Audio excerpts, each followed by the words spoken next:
Selamat datang di rapat khusus terbatas Kementerian Koordinator Bidang Perekonomian Republik Indonesia. Kami dari Kementerian Koordinator Bidang Perekonomian Republik Indonesia kali ini akan menjelaskan visi kita dalam perekonomian untuk Indonesia 10 tahun mendatang. Setelah melakukan diskusi yang sangat panjang bersama rekan Menteri Perekonomian lainnya, kami telah menentukan bahwa dalam 10 tahun ke depan, kami akan membuat PDB Indonesia menjadi 3 besar di dunia. Kenapa kami menentukan 3 besar di dunia?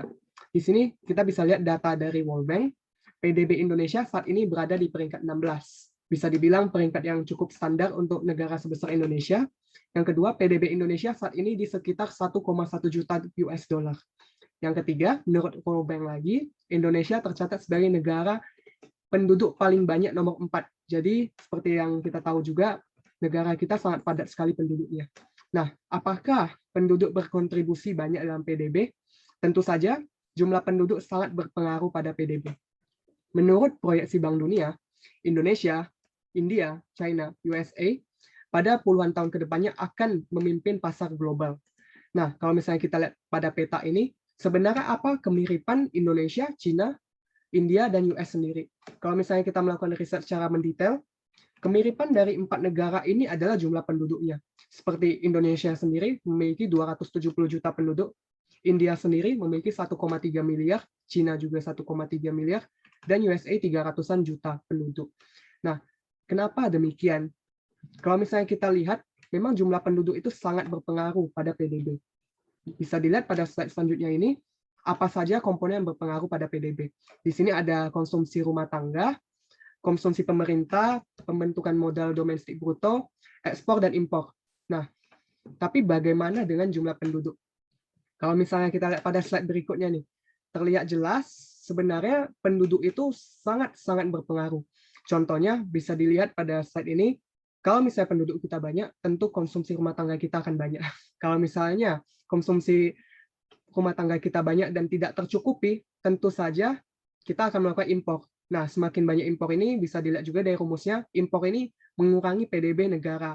Jadi untuk mengurangi impor ini, kita bisa meningkatkan PDB, dan untuk meningkatkan kita bisa melakukan ekspor. Dan setelah kita melakukan berbagai riset, kami telah menemukan cara untuk membuat PDB Indonesia menjadi 3 besar pada 2020, yaitu adalah kita berfokus pada ekspor dan impor. Jika dilihat di sini, ekspor dan impor memiliki peran besar dalam PDB. Dengan menekan angka impor yang semakin rendah dan kita tingkatkan angka ekspor, maka kita mendapat membantu meningkatkan PDB dalam 2 sektor sekaligus. Nah, untuk meningkatkan PDB ini, kita bekerja sama dengan Kementerian Perdagangan Republik Indonesia dan Kementerian Pertanian Republik Indonesia. Kami telah merancang 2 program kerja yang selanjutnya akan dibawakan oleh Pak Baskara. Silakan Pak Baskara. Baik, sekarang saya akan menjelaskan proker kami, yaitu Horticultural Export Program, di mana kami akan memaksimalkan ekspor pada 2 bidang hortikultural, yaitu bidang buah-buahan dan bidang sayur-sayuran. Menurut data yang kami dapatkan dari Pusat Informasi Indonesia, pada tahun 2020, kontribusi sektor pertanian pada PDB nasional mencapai 13,6%, dengan kontribusi dari subsektor hortikultural mencapai 1,6%. Kemudian kami juga mendapatkan data mengenai penjualan buah dan sayur, di mana terjadi peningkatan pada produksi buah sebesar 5%, dan produksi sayur sebesar 3% di akhir tahun 2019. Kemudian kami juga mendapatkan data mengenai komoditi ekspor unggulan dengan buah, yaitu manggis dan nanas, yang mencapai nilai 2,69 triliun, dan untuk sayur diduduki oleh kentang dan bawang merah yang mencapai nilai lebih dari 21 juta US dollar di akhir tahun 2020. Kemudian dari sumber yang sama kami mendapatkan data mengenai kenaikan atau peningkatan year of year dari subsektor hortikultura yang mencapai lebih dari 5%. Saya juga mendapatkan data mengenai permintaan pasar dunia akan buah tropis yang meningkat 2,3% setiap tahunnya dan berimbas pada Indonesia, di mana pasar dunia meminta atau permintaan ekspor buah dari Indonesia mencapai 375.000 ton di akhir tahun 2020. Namun di samping peluang itu, kami menemukan kendala berdasarkan laporan dari Leader of Site Meeting yang diadakan oleh Kemenko Perekonomian di Bali pada tahun 2020, di mana kendala yang pertama mengenai luas lahan, di mana Indonesia mengalami kendala di bidang luas lahan terbatas di suatu kawasan, dan adanya kendala di bidang sistem kepemilikan lahan. Kemudian kendala yang kedua mengenai SDM, di mana pada tahun 2020 Indonesia mengalami penyusutan jumlah petani sebesar 3,4% dari tahun sebelumnya. Dan terakhir adalah mengenai infrastruktur, di mana Indonesia perlu meningkatkan di bidang packing house, infrastruktur seperti transit, seperti pelabuhan, dan pemerataan dan peminiman biaya logistik. Oleh karena itu, di sini kami menawarkan solusi yang akan dibawakan oleh Ibu Gayatri. Baik, terima kasih. Berdasarkan hal-hal yang telah dipaparkan tadi, kami telah merancang 3 solusi. Yang pertama adalah penyediaan lahan dengan sistem plot lahan dan diperkuat dengan MOU yang nantinya akan disepakati oleh masyarakat, petani, pemerintah daerah, perusahaan, dan pihak terkait lainnya. Yang kedua adalah edukasi pemangku kepentingan yang dilaksanakan dengan penyuluhan dan juga pelatihan kepada masyarakat umumnya dan petani khususnya. Yang terakhir adalah pemaksimalan kuantitas dan kualitas produksi komoditi ekspor hortikultura, khususnya buah dan sayur, dengan penyediaan dan pengadaan teknologi terkait produksi dan juga pasca panen oleh pemerintah dan perusahaan terkait. Nah, dalam pelaksanaan program kerja ini, kami Kementerian Koordinator Bidang Perekonomian akan bekerja sama dengan kementerian lainnya, yaitu dengan Kementerian Pertanian, mengenai lahan dan penetapan komoditi serta sistem produksinya. Yang kedua dengan Kementerian Badan Usaha milik negara berkaitan dengan nantinya kerjasama dengan salah satu perusahaan BUMN, yaitu PT Perusahaan Perdagangan Indonesia atau PPI. Selanjutnya adalah kerjasama dengan Kementerian Perdagangan mengenai standarisasi dan juga penetapan dan pengendalian kualitas mutu produk dan tujuan negara ekspor. Selanjutnya akan melakukan kerjasama lagi dengan Kementerian Keuangan, khususnya Direktorat Jenderal Bea Cukai, terkait dengan regulasi ekspor dan pelaksanaan kegiatan ekspor tersebut. Dan yang terakhir adalah kerjasama dengan Kementerian Luar Negeri berkaitan dengan promosi dan juga menjaga hubungan baik dengan negara-negara lain, khususnya negara-negara tujuan ekspor. Untuk selanjutnya akan dijelaskan oleh Bapak Agung. Pada Bapak Agung dipersilahkan. Baik, selanjutnya tujuan program kami itu ada 4, diantaranya 1. Meningkatkan kuantitas produksi dan produktivitas komoditi hortikultura unggulan daerah yang berdaya saing ekspor. Dan yang kedua, meningkatkan kuantitas ekspor komoditi hortikultura unggulan. Yang ketiga, meningkatkan penyerapan tenaga kerja pertanian. Dan yang keempat, mengurangi impor bahan maupun produk pangan sehingga harga pangan bisa lebih murah dan dapat dijangkau oleh seluruh kalangan masyarakat. Measure of Success, kontribusi subsektor hortikultura pada PDB nasional mencapai 25% pada tahun 2030.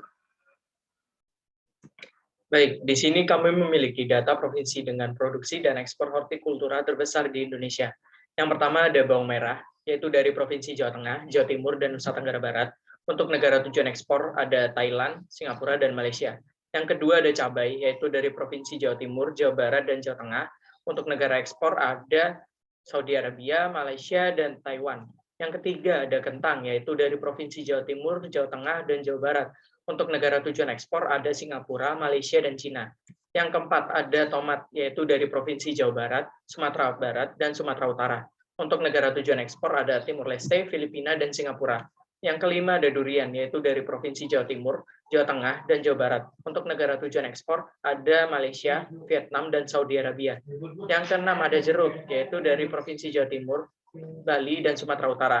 Untuk negara tujuan ekspor ada Perancis, Hong Kong, dan Timur Leste. Yang ketujuh ada mangga, yaitu dari Provinsi Jawa Timur, Jawa Tengah, dan Jawa Barat. Lalu untuk negara tujuan ekspor ada Singapura, Timur Leste, dan Vietnam. Yang ke-8 ada manggis, yaitu dari Provinsi Jawa Barat, Sumatera Barat, dan Jawa Timur. Untuk negara tujuan ekspor ada Hong Kong, Cina, dan Malaysia.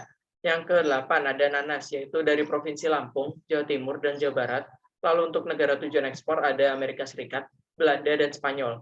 Yang ke-9 ada pisang, yaitu dari Provinsi Jawa Timur, Jawa Barat, dan Lampung. Untuk negara tujuan ekspor ada Cina, Malaysia, dan Jepang. Yang ke-10 ada jahe, yaitu dari Provinsi Jawa Timur, Jawa Barat, dan Jawa Tengah. Lalu untuk negara tujuan ekspor ada Bangladesh, Malaysia, dan Singapura. Lalu yang ke-11 ada Provinsi Jawa Timur, Jawa Tengah, dan Jawa Barat untuk ekspor kunyit. Nah, lalu untuk negara tujuan ekspor ada India, Malaysia, dan Singapura. Untuk pelaksananya sendiri yaitu yang pertama ada masyarakat, petani, yaitu petani. Yang kedua ada pemerintah daerah provinsi. Yang ketiga ada perusahaan mitra. Tidak ada program yang mampu berjalan dengan baik tanpa perencanaan yang matang dan terstruktur. Oleh karena itu, secara singkat saya akan menjelaskan tahap pelaksanaan program ini. Pada tahap awal, dalam jangka waktu 1 bulan, kami akan melakukan survei lahan ke tiap provinsi termasuk kualitas lahan, kondisi iklim, cuaca yang berkaitan dengan bibit yang akan ditanam, serta ketersediaan peralatan. Yang kedua, kami akan menyampaikan informasi terkait program ini ke tiap provinsi yang kami sasar dalam rentang durasi 1 bulan. Tujuannya adalah agar masyarakat paham akan pentingnya program ini, baik untuk masyarakat maupun negara. Kami akan menjelaskan keuntungan-keuntungan sistem yang diterapkan beserta tahap pelaksanaan. Selanjutnya adalah tahap pra-pelaksanaan. Pada tahap ini, kami akan melakukan seleksi bibit yang digunakan, distribusi bahan dan peralatan penunjang yang dibutuhkan, beserta pelatihan kepada petani atau tenaga kerja lain yang terlibat. Tahap ini juga akan dilakukan dalam rentang waktu 1 bulan karena kami juga perlu memastikan kembali terkait kelengkapan dan kecukupan alat serta bahan yang didistribusi.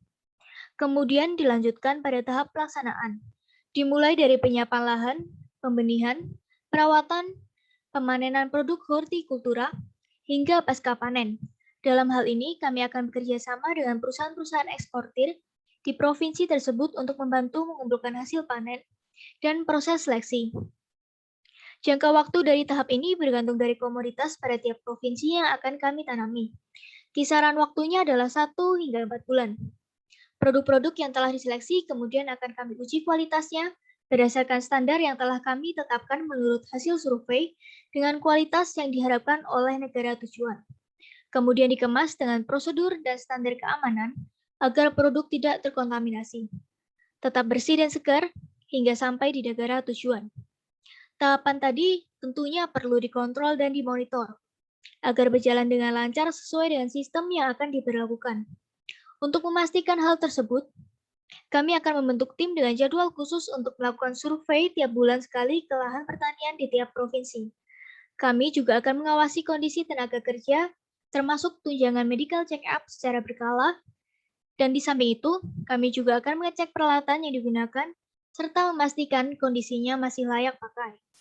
Dalam survei yang dilakukan, kami juga akan mengambil data secara berkala untuk mengevaluasi efektivitas dari program kami dan kemudian dilakukan pembaruan sistem pelaksanaan agar yang diterapkan selanjutnya bisa menjadi semakin efektif dan sesuai. Silakan selanjutnya Ibu Stella menjelaskan mengenai program kerja kami yang kedua. Selanjutnya saya akan membahas mengenai program kerja kedua kami, yaitu Indonesia Small and Medium Enterprises Expo, di mana fokus utama program kerja kami ini adalah pemberdayaan UMKM di Indonesia untuk membantu meningkatkan nilai ekspor di Indonesia. Mengapa UMKM di Indonesia? Karena menurut data oleh Kementerian Koperasi dan UMKM di Indonesia pada tahun 2014, rendahnya kontribusi UMKM terhadap ekspor di Indonesia sangat bertentangan dengan perannya dalam mengimbangi total entitas bisnis di Indonesia, yaitu sebesar 99,99%, kesempatan kerja sebesar 97,16%, dan juga investasi sebesar 50%. Dari data tersebut dapat disimpulkan bahwa UMKM di Indonesia sangat memegang peran yang cukup besar dalam pertumbuhan ekonomi di Indonesia. Hal ini juga dibuktikan pada tahun 2018, Menteri dari Koperasi dan UMKM di Indonesia juga menyatakan bahwa kontribusi UMKM terhadap perekonomian nasional atau PDB telah mencapai 61,1%. Namun pada kenyataannya di tahun 2012, kontribusi UMKM Indonesia terhadap ekspor di Indonesia hanya berada di bawah 10%, meskipun telah meningkat pada tahun 2019 mencapai 14,5%, namun kembali turun di tahun 2021 menjadi 13%. Inilah menjadi urgensi mengapa UMKM di Indonesia perlu kembali lagi menjadi fokus utama dalam meningkatkan pertumbuhan ekonomi di Indonesia. Selanjutnya adalah tujuan daripada program kerja Indonesia SMS Expo. Yang pertama, untuk memberdayakan usaha mikro kecil dan menengah Indonesia. Yang kedua, untuk meningkatkan daya jual beli produk lokal kepada masyarakat lokal. Yang ketiga, untuk meningkatkan ekspor produk lokal kepada pasar global. Yang keempat, untuk memperkenalkan produk lokal kepada pasar global.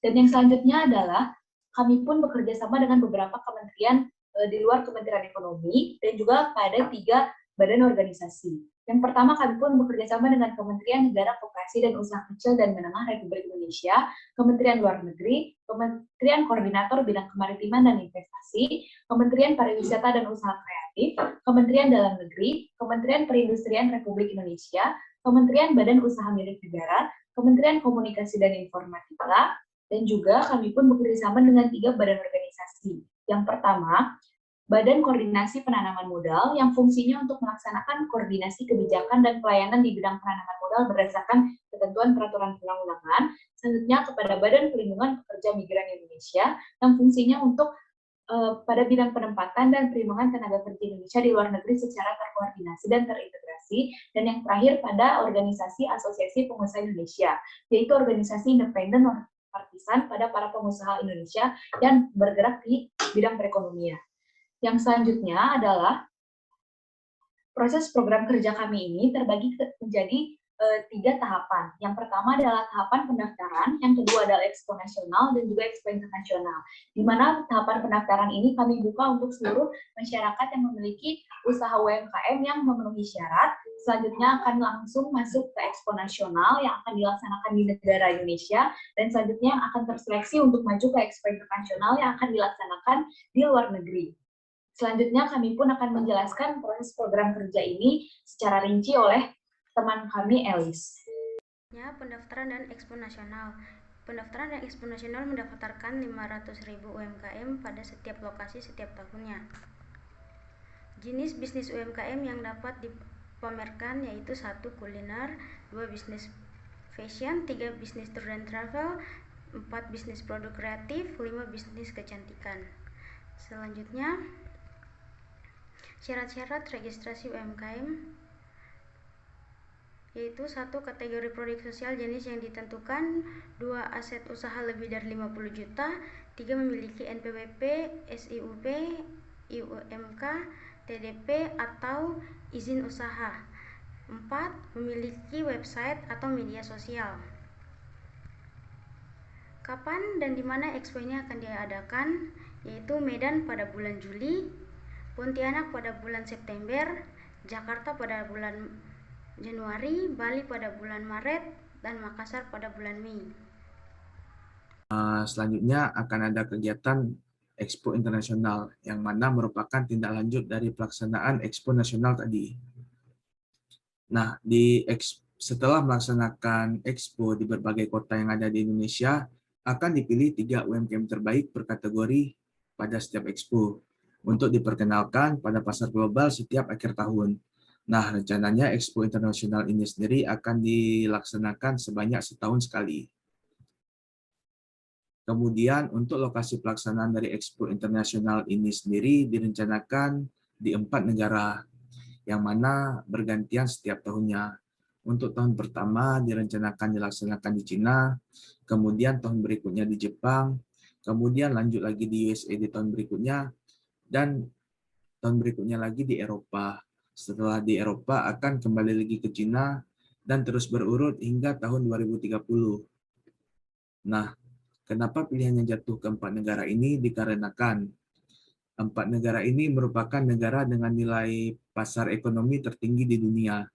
Besar harapannya produk Indonesia dapat diekspos di sana dengan mendatangkan para pembeli dan investor yang berkompeten di Expo tersebut. Besar harapannya nilai ekspor produk Indonesia, terutama untuk UMKM, akan meningkat